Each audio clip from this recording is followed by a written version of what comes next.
కుంటూ పోవాలంటే చాలా ఉంది. అటువంటి మన నాయకులు ఎన్టీ రామారావు గారు స్థాపించిన పార్టీలో ఈరోజు మనం అందరం ఉన్నాం.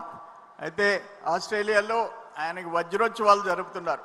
నేను జూన్ 5వ తేదీ పోయే అవకాశం నాకు సిడ్నీ, మెల్బోర్న్ వీటిల్లో పాల్గొనే అదృష్టం నాకు కలిగింది. సోదరులారా, ఈరోజు శాంతియుత రాష్ట్ర నిర్మాణం గురించి సబ్జెక్ట్.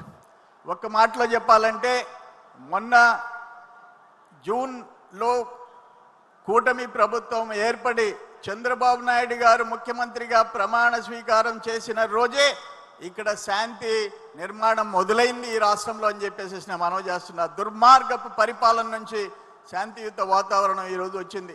గతంలో మనం చూసాం, ఒక ముఖ్యమంత్రి పదవి కోసం మత కలహాలు రేపిన రోజులు చూసాం, మత కల్లోలాలు చూసాం, ఘోరమైన పరిస్థితులు చూసాం. నక్సలిజం కంట్రోల్ చేయాలని బాబు గారు నిర్ణయాలు తీసుకుంటే బాబు గారు ప్రాణాలకే, చంద్రబాబు నాయుడు గారి ప్రాణాలకే అలిపిరిలో ముప్పొచ్చిన విషయం ఆ భగవంతుడు కాపాడింది మనం అందరం చూసాం.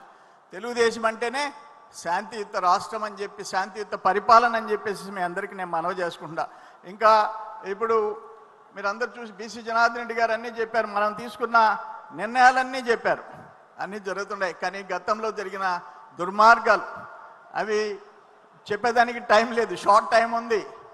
ఒక్కటి చెప్తా, ఆఖరికి అమరావతి కోసం తిరుమలకి పాదయాత్ర చేసిన మహిళలకి ఆ భోజనం చేసేదానికి సర్వేపల్లి నియోజకవర్గంలో పొదలకూరులో ఒక టెంట్ వేస్తే ఆ టెంట్ తీసేసి ఆ టాయిలెట్కి సంబంధించిన వ్యాన్ కూడా పోలీసుల చేత పంపించేసినాడు ఒక పెద్ద మనిషి. ఆ రోజు సర్వేపల్లి ఎమ్మెల్యేగా మంత్రిగా ఉన్న కాకాని.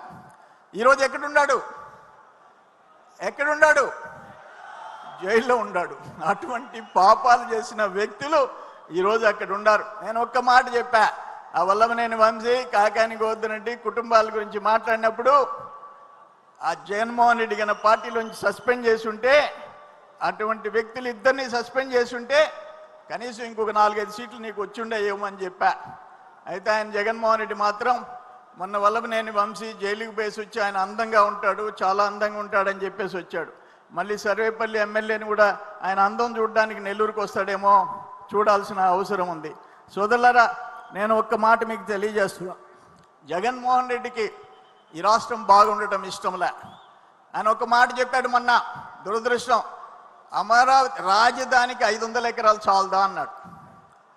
ఆంధ్రప్రదేశ్కి 5 కోట్ల మందికి 5 ఎకరాలు చాలదా అన్నాడు.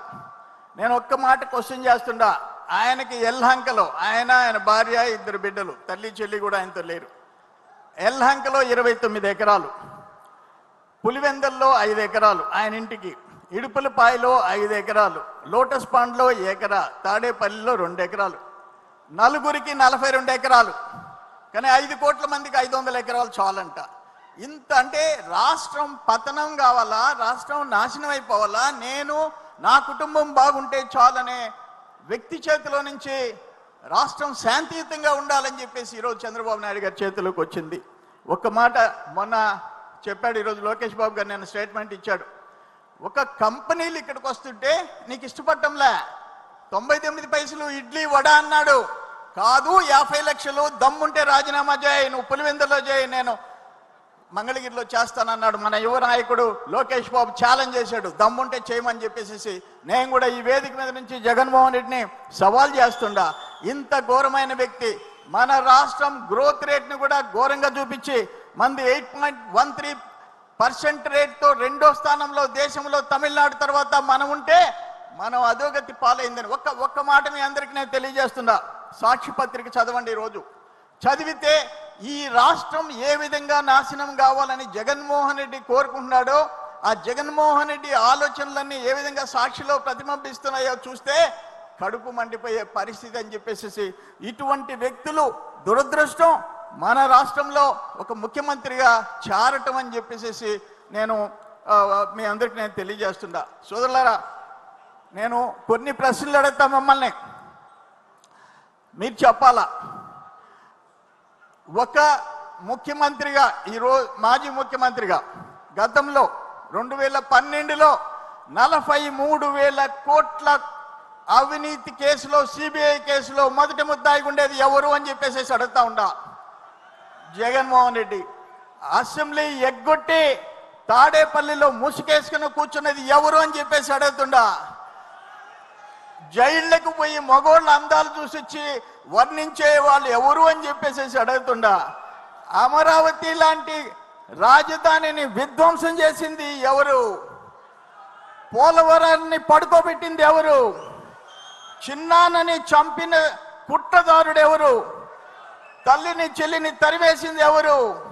మీ బిడ్డ అంటూ ప్రజల బుడ్డ ముంచింది ఎవరు?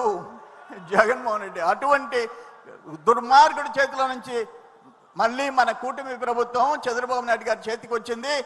లోకేష్ బాబు గారు అండగా ఉండారు. మనం ముందుకు పోతున్నామని చెప్పేసి ఎవరు ఆపలేరని చెప్పేసి తెలియజేసుకుంటూ మీ అందరి దగ్గర సెలవు తీసుకుంటా.